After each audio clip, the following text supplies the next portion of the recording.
হেসে খেলে হেসেলে সকলকে স্বাগত জানিয়ে শুরু করছি আজকে রেসিপি। আজ আমি নিয়ে এসেছি সফট নরম তুলতুলে রসগোল্লা রেসিপি।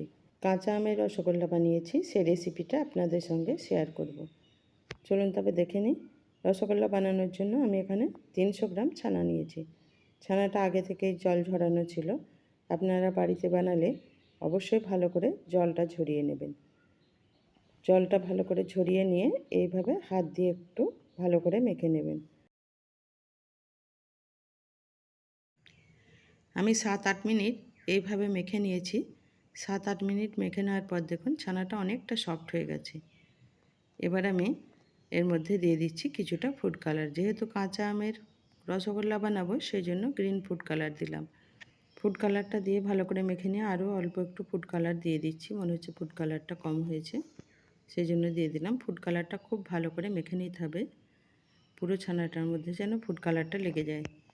মেখে নেওয়া হয়ে গেলে এখন আমি দিয়ে দিচ্ছি 1 চামচ সুজি, 1 চামচ ময়দা আর দিয়ে দিচ্ছি 1 চামচ চিনি।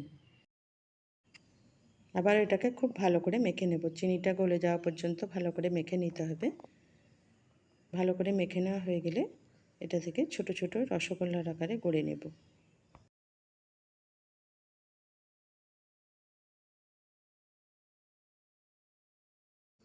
পুরোটা মেখে নেওয়া হয়ে গেছে। এখন আমি এটা থেকে ছোট ছোট রসগোল্লার মতো সাইজ করে ভাগ করে নিচ্ছি। 300 গ্রাম এখানে ছানা ছিল, 300 গ্রাম ছানা থেকে আমার 15টা রসগোল্লা হয়েছে। এবার ভালো করে এটাকে গোল গোল করে রসগোল্লার আকারে গড়ে নিচ্ছি।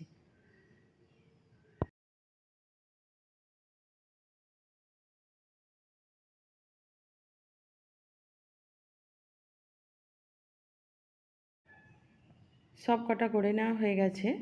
এখন আমি গ্যাস অন করে একটা কড়াই বসিয়ে দিয়েছি। তাতে দিয়ে দিচ্ছি 1.5 কাপ চিনি আর দিয়ে দিচ্ছি 4 কাপ জল। জলটা অবশ্যই বেশি করে দেবেন। 4 কাপ জল আর দিয়ে দিলাম একটা আম। আমটাকে আমি আগেই কেটে ধুয়ে রেখেছিলাম, আমটা দিয়ে দিলাম।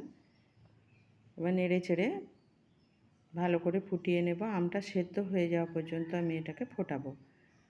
আম সেদ্ধ হতে বেশি টাইম লাগে না। দেখুন আমটা সেদ্ধ হয়ে গেছে, নরম হয়ে গেছে। এবার আমি আমটাকে তুলে নিচ্ছি।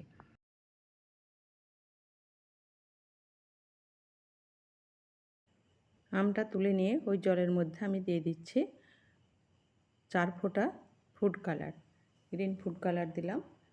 ফুড কালারটা অপশনাল, আপনি নাও দিতে পারেন। ফুড কালারটা দিয়ে ফুটে উঠলে এবার আমি রসগোল্লাগুলো একটা করে ছেড়ে দেব। গ্যাসের ফ্লেম কিন্তু হাইতেই থাকবে। রসগোল্লাগুলো একটা করে দিয়ে দিতে হবে। আপনি যদি পুরোপুরি আমের আরও ভালো টক মিষ্টি স্বাদ চান তাহলে ছানাটা কাটার সময় আম সেদ্ধ করে আমের পাল্পটাকে জল দিয়ে গুলে নিয়ে ছানাটা কাটবেন। তাহলে একটু টক মিষ্টি, সেটা খেতে আবার অন্যরকম স্বাদ হবে, বেশ ভালো লাগবে। সব রসগোল্লাগুলো আমার দেওয়া হয়ে গেছে। এবার একটু নেড়ে চেড়ে নিচ্ছি। নেড়ে চেড়ে নিয়ে এটাকে হাই ফ্লেমে 5 মিনিট ফুটিয়ে নিচ্ছি। 5 মিনিট ফোটানো হয়ে গেলে আবার ঢাকনা দিয়ে দিচ্ছি 15 মিনিটের জন্য। মাঝে মাঝে একবার করে ঢাকনাটা খুলে একটু নাড়াচাড়া করে নেব।